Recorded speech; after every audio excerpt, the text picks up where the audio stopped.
તો સુરત શહેરના કેટલાક વિસ્તારોની અંદર વરસાદી ઝાપટા શરૂ થઈ ચૂક્યા છે।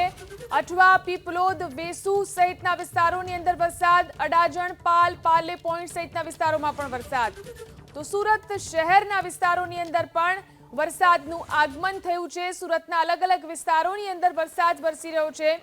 કેટલાક વિસ્તારોની અંદર વરસાદી ઝાપટા વરસવાનું શરૂ થયું છે। અઠવા, પીપલોદ, વેસુ વિસ્તારની અંદર વરસાદ વરસી રહ્યો છે।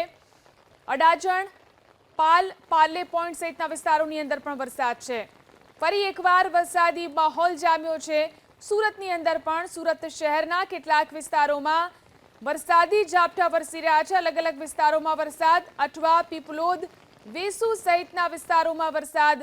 જે રીતે ગરમીથી ત્રાસ અનુભવી રહ્યા હતા લોકો, વરસાદને કારણે લોકોને ગરમીમાં રાહત મળી છે। સુરત શહેરના કેટલાક વિસ્તારોમાં વરસાદી ઝાપટા વરસી રહ્યા છે। તો લાંબા સમયથી વરસાદ ખેંચાયો હતો અને લોકો ગરમીથી ત્રાસ અનુભવી રહ્યા હતા, જેમાંથી આ વરસાદ ગરમીમાંથી રાહત આપી રહ્યો છે।